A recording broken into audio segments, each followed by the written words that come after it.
A giant isopod at a public aquarium in Japan went 1,868 days without eating a single meal. An unbelievable 5 years without any food. And when it finally died, researchers performed the necropsy expecting total internal collapse. They didn't find it. That wasn't unusual at first.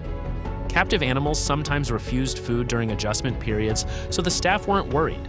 They offered it something a few weeks later, and it refused, so they tried again the following month with different food. Live food, dead food, food placed directly against its body. The isopod sat completely still at the bottom of its tank and ignored all of it. A year passed, then 2, then 3. Scientists started documenting the case because it had crossed from strange into something they didn't have a framework for. By year 4, researchers from multiple institutions were studying this single animal, trying to understand how anything with a metabolism was surviving this long without a calorie. Then one morning, the staff arrived and it was dead. Not from starvation. Its organs showed no signs of starvation at all. To this day, nobody knows exactly what killed it. Here's what nobody can explain. Science has a starvation timeline for almost every animal on Earth. We know how long a bear can hibernate, how long a camel can go without water, how long a human lasts without food. But for the giant isopod, there is no starvation timeline. We don't know where the limit is, or if there even is one. The giant isopod has been doing something like this for over 300 million years, long before dinosaurs existed, long before the oceans looked anything like they do today. The deep sea built a creature that the concept of death by neglect simply doesn't apply to. So the question isn't just how it survived 5 years without food. The question is, what kind of place produces something like this, and what that tells us about the limits of life itself. Most people have actually met a giant isopod before without knowing it. If you've ever flipped over a rock in your backyard and found one of those little armored bugs that curls into a ball when you touch it, that's a pill bug, a wood louse.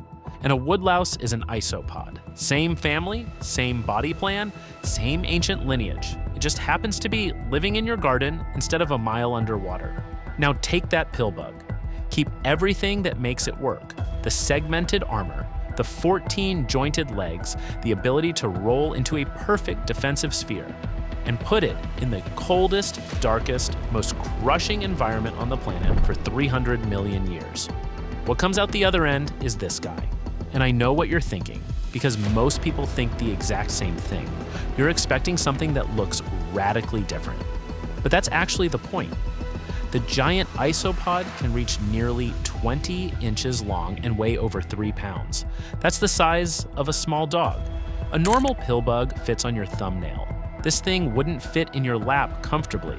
Its exoskeleton overlaps in rigid plates, like medieval armor, flexible enough to allow movement, but hard enough to withstand pressure that would crush a car engine. Its eyes are compound and enormous, positioned to catch the faintest traces of light at depths where light has no business existing. And it can roll into a near-perfect sphere, sealing its soft underbelly behind interlocking plates.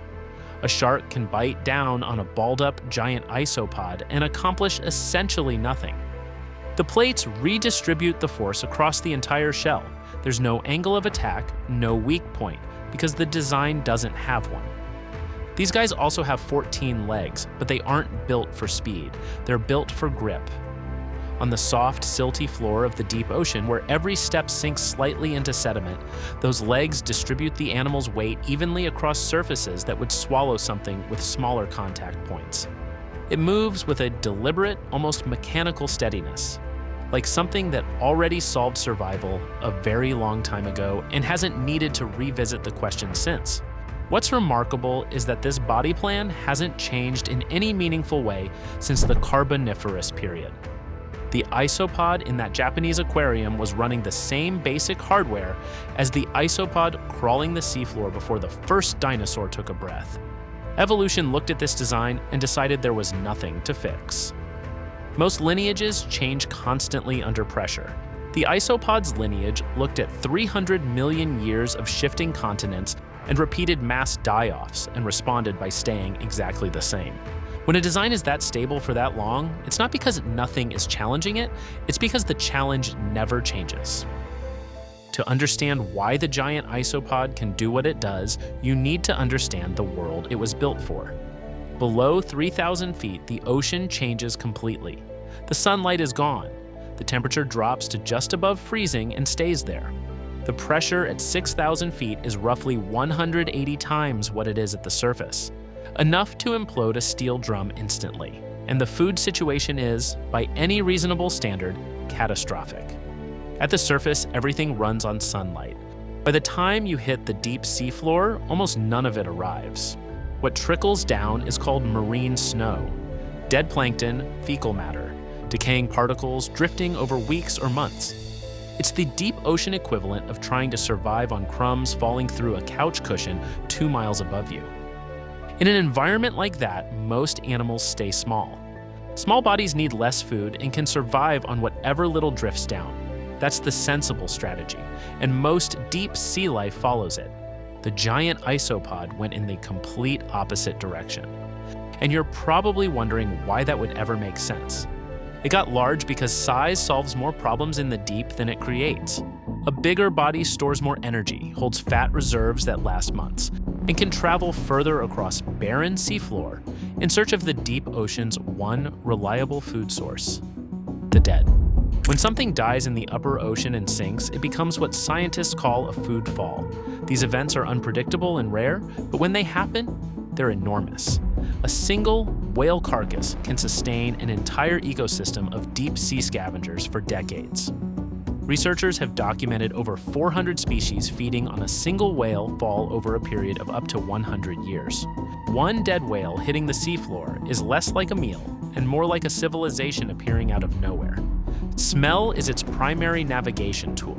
In an environment with no light and almost no sound, chemical gradients are the only reliable map. The isopod can detect the faintest trace of decay and track it across miles of empty seafloor with no landmarks and no current patterns to follow. Just concentration gradients growing incrementally stronger as it closes in. It's a system refined over hundreds of millions of years for exactly one purpose: finding the dead before anything else does. When it finally arrives, the restraint ends completely. Its mandibles tear through flesh, cartilage, and soft bone.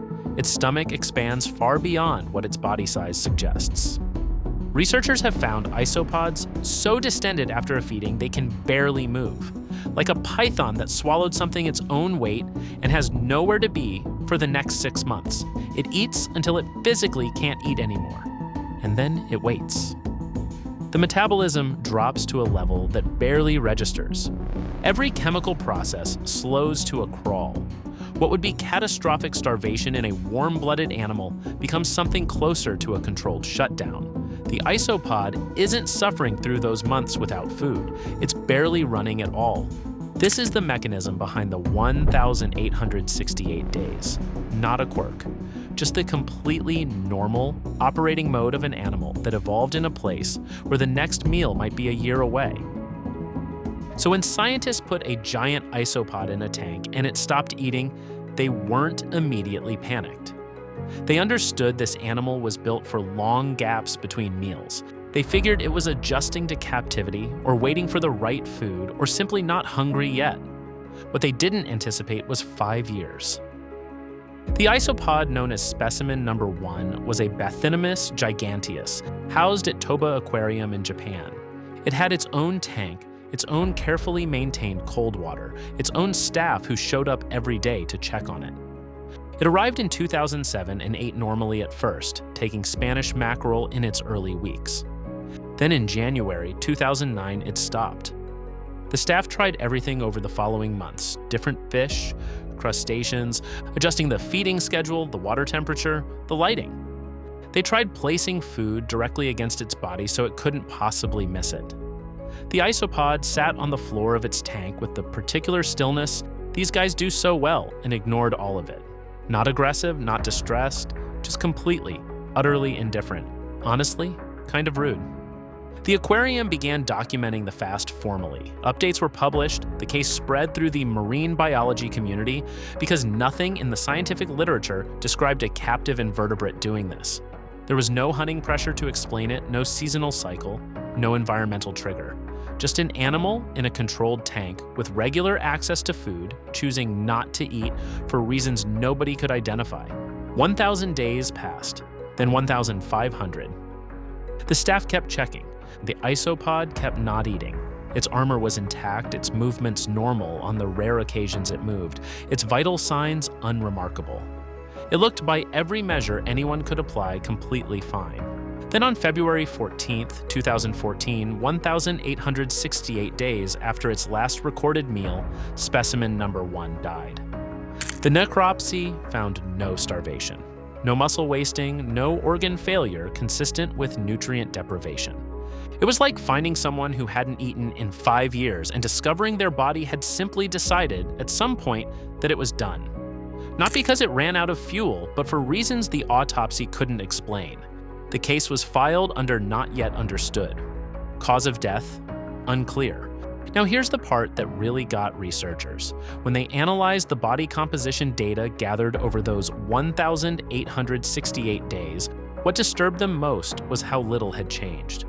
In most animals, extended fasting triggers measurable muscle loss within weeks.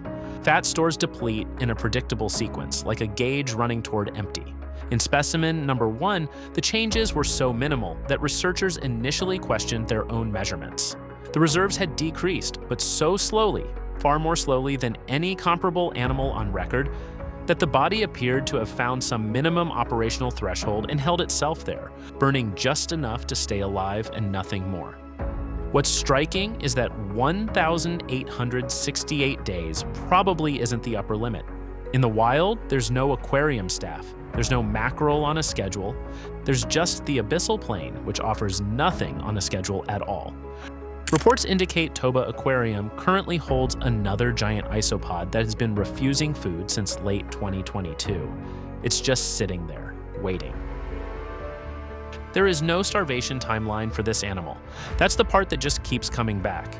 Every other species we've studied has a clock. Metabolism runs, reserves deplete, organs fail in a sequence we can predict and measure. The giant isopod appears to have found a way to stop that clock. Not permanently, but long enough that we can't define where the limit is. And yes, I know what you're thinking. This is just a weird bug that lives at the bottom of the ocean. So why does any of this matter? Well, it turns out it matters quite a bit outside marine biology. Researchers studying long-duration spaceflight have looked at the isopod's metabolic suppression as a model for suspended animation. The problem with sending people to Mars isn't the rocket. It's the 8 months of food, muscle atrophy, and deterioration in a body that won't stop burning through itself, even when there's nowhere to go. The isopod doesn't have that problem. It just stops. And when conditions change, it starts again. Scientists would love to know exactly how. Astrobiologists studying Europa, Jupiter's moon, liquid ocean locked under miles of ice, point to the isopod as proof that complex life can run on almost nothing. If this thing thrives on Earth's worst real estate, imagine what might be running on even less somewhere else. And then there's the discovery problem. The giant isopod has been known to science since 1879. It took until 2018 to find Bathynomus raxasa, a new species collected off the coast of Java during a routine 14-day survey. Found at less than 3,000 feet in waters with regular scientific traffic. A 20-inch armored animal hiding in plain sight for 140 years. Most of the deep sea floor remains unmapped in any biological detail. There are almost certainly species down there we haven't found yet, some possibly larger, some running on metabolic timelines that make 1,868 days look like a short fast. The isopod that sat at the bottom of that tank for 5 years wasn't performing for anyone. It was just doing what 300 million years of the deep ocean built it to do. Sitting in the dark, running on almost nothing, waiting for a signal that never came. The deep ocean didn't build this animal to survive. It built it to outlast. Every mass extinction, every warming event, every time the surface world collapsed and rebuilt itself, the isopod was already down there, barely running, waiting it out. It was here before the dinosaurs. It'll probably be here long after us. Somewhere on the seafloor right now, one of them sits completely still, armor sealed, metabolism at a crawl. No urgency, no clock. It has time. As always, thanks for watching, and we'll see you next time.